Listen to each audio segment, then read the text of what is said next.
Right, so let's begin. Today we are doing remote consultation. I'm going to talk about conducting a remote consultation over the telephone in pediatrics. However, the points that we discuss here, maybe in the history taking, in the examination part, in the management part, most of those points you can use them for remote consultation in adults as well. Okay, so welcome to today's session. And here's what we are discussing today. We have the scenario, the format for the remote consultation, history taking, examination, and management. Okay, so these three components are important even if you are on the telephone. Let's read the scenario once again, discuss about the scenario, and then move on to the format. Right? Okay, so the scenario is you are a junior doctor in the GP practice. Margaret is the mother of 8-year-old Lily who has called the clinic. Lily is a known asthmatic. Please talk to the mother over the telephone and discuss management with her. Okay, so this is what the consultation is. Now, let's make a mind map of what we have, the information that we have as we read the scenario. So please do remember your location and your designation. So your location is in the GP practice, your designation is junior doctor. Whom are you speaking to? To the mother. Her name is Margaret. Regarding whom? Regarding the child Lily, who's 8 years old. Do you have any information in the question regarding Lily? Yes, you do know that she's a known case of asthma. What are you expected to do? You are expected to talk to the mother over the telephone and discuss management with her. Now, you can use the information provided here to make a mind map of the questions that you would want to ask in this scenario. So, what I'm going to do is I'm going to emphasize on certain things or on the structure or the format rather, which are helpful for remote consultations. So, let's look at that. So, what does the GMC UK expect of doctors when it comes to conducting a remote consultation? Okay, so here's the format and the information that you need to know. So, what they say is when you are in a remote consultation, sorry, what you need to do is, of course, introduce yourself, confirm identity, location, phone number, assess patient safety, meaning are you in the right place to talk? Are you in a private place to talk? That's what I mean when I say patient safety. Concerns, that is the presenting complaint. What is very important on a telephone conversation is to rule out emergencies, assess the need for a face to face consultation, and discuss management. So these are the things which are in the format of a remote consultation according to the GMC UK. Okay, this is what is given on the website, what they expect from doctors who are going to do a remote consultation, right? Now, in one of the feedback forms, I was requested to talk more about format and structure. So this is this format and structure that I have for you. I personally like to present methods which have written guidance, given by the GMC UK rather than using tips and tricks which someone else provides.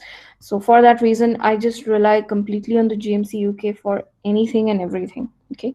Now in the coming slides, we are going to talk about how do you incorporate this structure into the scenario. Okay, so we will start with the components, which part comes in. Of course, you may know already that introduction, confirming identity, location, phone number, patient safety concerns, ruling out emergency. All of this comes under the first part, the first 2 to 3 minutes of your scenario. The next one, that is assessing the need for face to face consultation and discussing management, should be about the last 3 to 4 minutes of this particular scenario. Okay, now moving on. Let's talk about history and its components. So, first thing, after the initial steps of introduction, confirmation of identity, relationship, location, assessment of patient safety, we move on to talking about presenting complaint. So, here the presenting complaint in this particular scenario was that the child is drowsy and unresponsive. Okay, What are you expected to do? Of course, gather the details using Audipara. Okay, so when was it since what was the time the mother noticed it? She said since morning. Is it getting worse or is it getting better?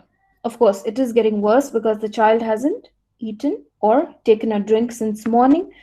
A drowsy and unresponsive child since morning. Okay, so it could be a few hours, let's say, during the day you have your test. Anything else associated with this? What are you focusing here is when you ask anything else associated. So you already know from the question that this child is an asthmatic, or it's a child with asthma. So what are the two emergencies in asthma that you need to rule out here is acute exacerbation resulting in respiratory distress and sepsis. So, what do you have here? You have a child who is unresponsive and drowsy. So, please do remember that you need to rule this out in the first part of your history itself. Okay, now let's talk about the questions that you need to ask here. So, I said details, and over here I have written triggers. So, please do ask if the mother has noticed what has brought this about. In this particular scenario, she said that the child had a fever and cough for the last 2 to 3 days. So, did you do something for the fever and cough? Yes, I did try to give her some paracetamol and some, warm liquids. She was doing okay, but now her fever hasn't come down. And since morning, the child is unresponsive. So, what are the questions you want to ask to rule out an acute exacerbation of asthma or a sepsis? These are the questions. Have you noticed the child to have any shortness of breath at any point of time? Okay. Any flaring of the nose, which demonstrates increased work of breathing? Silent chest. How does the child's breathing look like now? So she will tell you it is silent, doctor. That means it is an emergency. She already told you that the child is drowsy and the child has a high fever. The fever doesn't respond to paracetamol. Okay, so these things you were able to get in your history. If the mother asks you, like, what doctor, then these are the things you should keep in mind. If you have any more questions that you would like to add, please put them on the chat box. I will let you know if they're correct or not. Okay, now moving on. So P2 and P3, of course, is this the first time that this has happened with the child? Is the child immunized or taken their vaccination up to date? So you told me that they haven't been eating since morning. How about before that? How is the child's wee and poo? Okay, so she's saying that the child hasn't eaten since morning, has not gone to the loo for both of these, for wee and poo, both of them since morning. So you do know that this is an emergency. Family history, it is the mother, the child, and the father. So there are just three members in the family. Any other carers involved? Anybody at home who smokes? Please do ask that because that is a very important question to ask. Okay, you want to know if it was an acute exacerbation, then what was the trigger for that? That is the question you need to ask. Okay, right.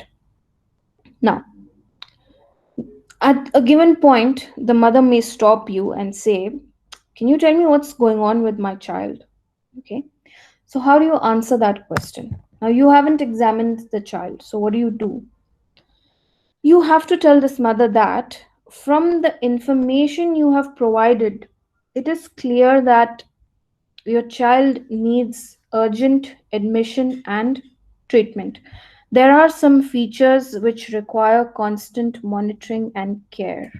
Okay, so it's a good idea to explain it in such a way to the mother so that you do not waste your precious time in trying to signpost and then explain everything that is going on. Okay, so what would you say that yes, we do need to call this child for a face to face examination. So that's what I mean when I say the child needs admission. Okay, so I am telling this mother that this child needs to come to the hospital.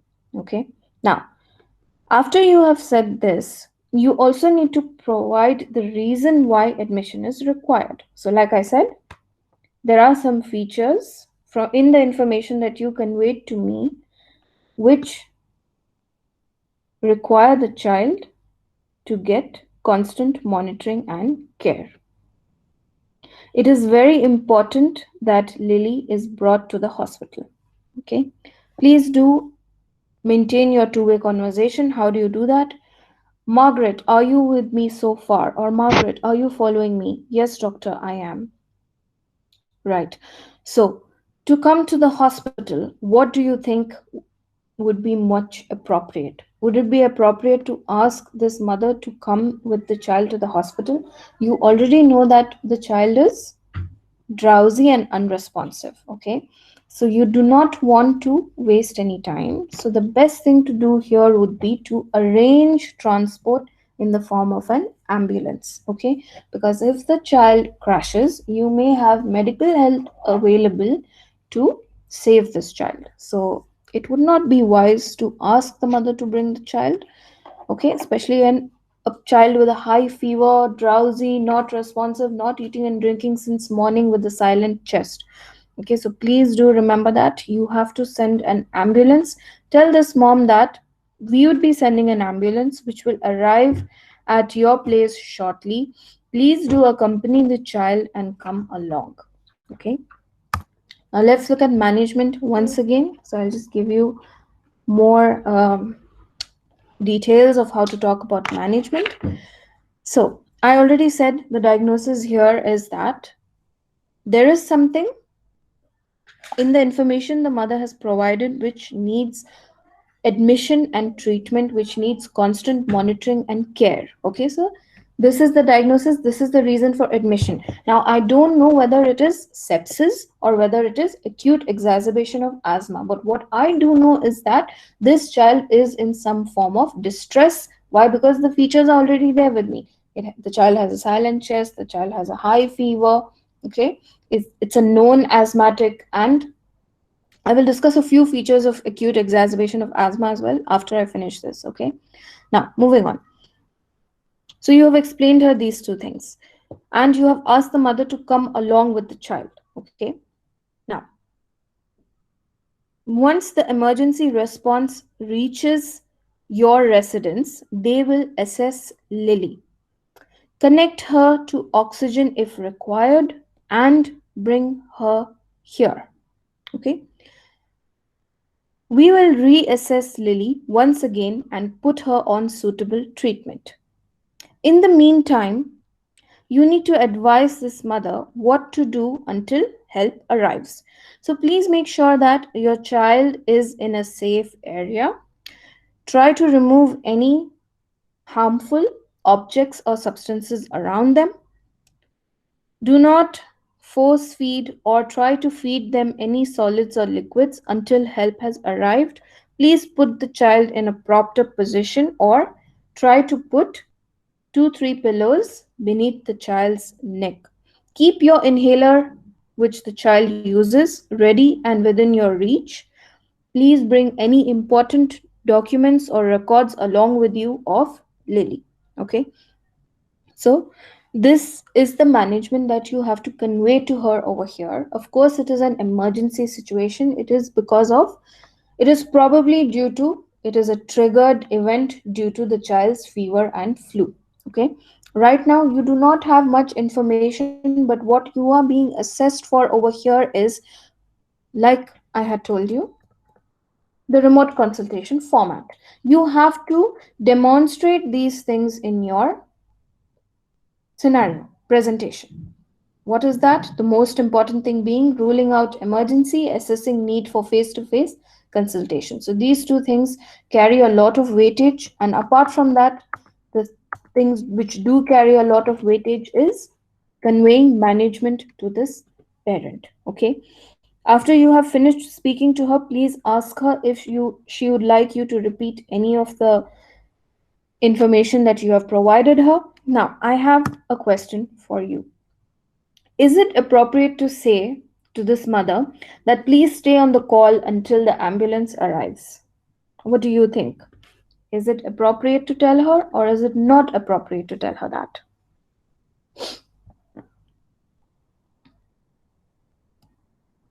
No. Okay. Okay. Right. Okay. So thank you for your responses. I do agree that I do agree that here it is not advisable to convey information we may not be sure of. Okay.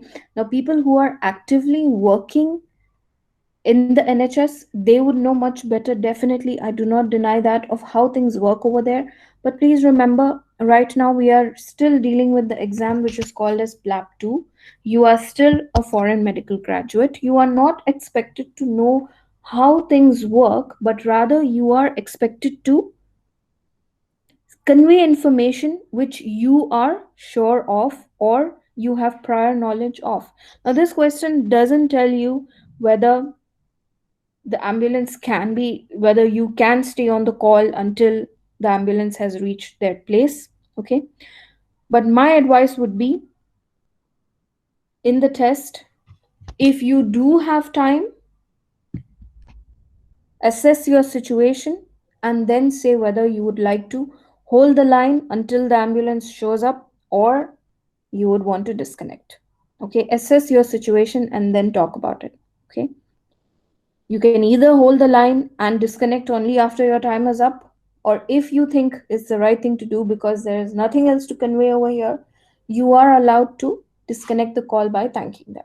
Okay, so it is up to you. I leave that up to you. But personally, what I would suggest is, make sure that the mother has understood what you're trying to tell her. Okay, it is a situation which is an emergency, and here it is appropriate to send an ambulance and get the child to the hospital instead of asking the mother to bring the child. Okay, so this is what my advice would be over here. Okay, now if you have any questions, please put them on the chat box. I will answer them. Now, one thing I wanted to announce was, I was thinking of holding more frequent practice sessions, but these practice sessions, they may not be uploaded onto YouTube. They may not be recorded even. So we will just have like a group private practice session. Okay, it won't be recorded or uploaded, right? Won't be like the Saturday sessions which we have. It's just going to be practice sessions, and I want to do at least 2 to 3. So this is what I wanted to announce about. So mostly we will have this on Thursday or on Friday. So I will let you know when that would be in the coming days. But yes, midweek practice sessions will not be uploaded and will not be recorded. It's just for practice and feedback. Okay. I encourage people who have not practiced till now to please give in your names, and please, please, please make it a point to practice. There is nothing that helps pass the exam except practice. Okay, now this was something that I wanted to convey. So if you have any questions regarding this scenario or regarding remote consultation, please do ask. I can answer it now.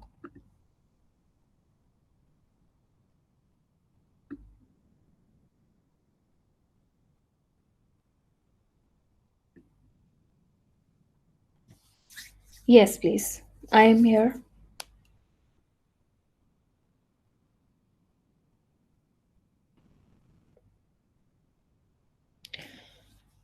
Since we are in GP practice, should we see the child first or refer to A&E? The appropriate thing to do here would be to immediately refer the child to the emergency.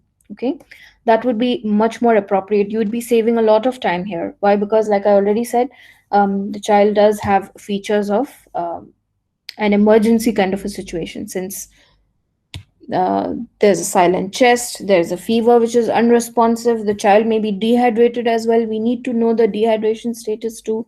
So it would be appropriate to refer them to the emergency, then calling them to the GP and then sending them back. Okay, so much appropriate to refer them to A&E. Now, signs and symptoms of acute exacerbation of asthma. Okay, inability to speak long sentences or sentences itself, okay, recurrent wheezing, nasal flaring, increased work of breathing. So these are the four features of acute exacerbation of asthma. If you want to ask these questions, then in the specific scenario, please do ask. Okay. Do we have to very be very precise on output, number of nappies, etc.? No, you don't have to. Why? Because you would be then focusing on something which is just maybe worth half a mark. Okay. Now over here we have a child who is, if you see the age of the child, right? The child is 8 years old. So an 8-year-old child, we expect them to be toilet trained and we do not expect them to use nappies. So you can ask about the wee and poo habits or using the loo. If you are asking about a child who is yet to be toilet trained and they are still using nappies, are you concerned about the number of wet nappies? Okay, just ask a general question, that would be much appropriate. Shall we instruct to check temperature and breathing? Well, it is definitely necessary to ask about features of the child while you are on the phone itself. So when you ask her, when she says that the child has a fever, and you ask her, have you measured the temperature? So the mother says, yes, I have. It has been 39 and it's not coming down. I'm trying to give her paracetamol, but the fever is not responding to paracetamol.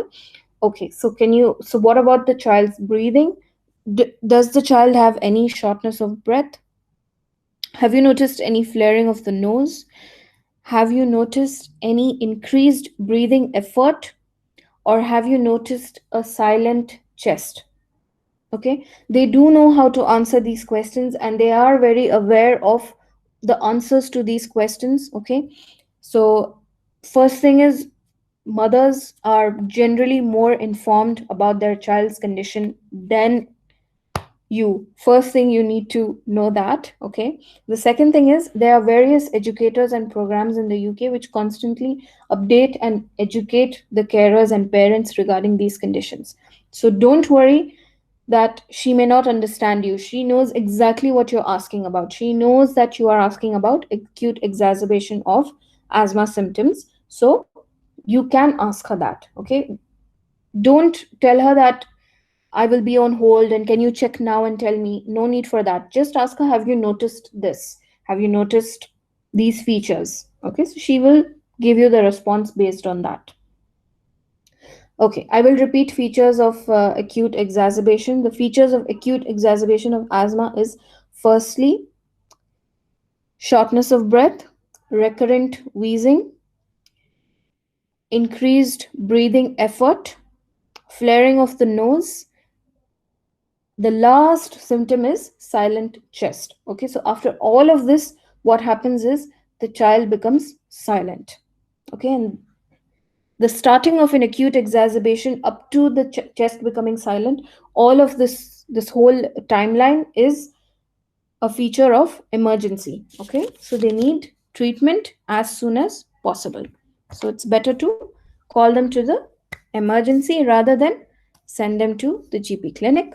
Now, please do remember that the other important thing you will do here is give the mother advice on how to take care of the child while help is on the way. Okay, so advice is also something very important here. Like I said, do not force feed the child. Do not um, uh, try to keep them in a safe place and keep them in a propped up position. Okay, so these advices are very important. Keep the inhaler ready. Please bring it with you when you are coming to the hospital, or any other records or documents that you would like to show. Okay, so these are the things. Now about review. So when do you review in the GP clinic? Of course, information regarding patients who are admitted in the emergency is updated. So you working in the GP clinic, you would know that okay, this patient has been in the ER and this treatment has been done. So you will get that information. Okay. However, you have to call this patient for review. So please tell them that review at the GP clinic after a week. Okay. Since they have called the GP clinic, you have to talk about the review, and it will be after a week. Okay, right. So this is about this scenario. Okay, thank you so much for taking your time out and attending the session. I really appreciate all the candidates who have been regular, who have you know attended the session all the time. Every time I send in the link, they're just ready. They are there all the time. I really appreciate all of you. Thank you so much for attending the session. I hope that the session is useful, and of course, I will upload it on my channel for those of you who have couldn't make it today. And the other announcement, which I talked about, Thursday or Friday, we will have a practice session on our group. It will be a private practice session. I will not record or upload that session on YouTube. It's just for us. Okay. All right. So thank you so much. I will see you soon, and I'll update you regarding the midweek practice session on the WhatsApp group. Thank you. Wish you all have a very good evening and a nice weekend, and I'll see you soon.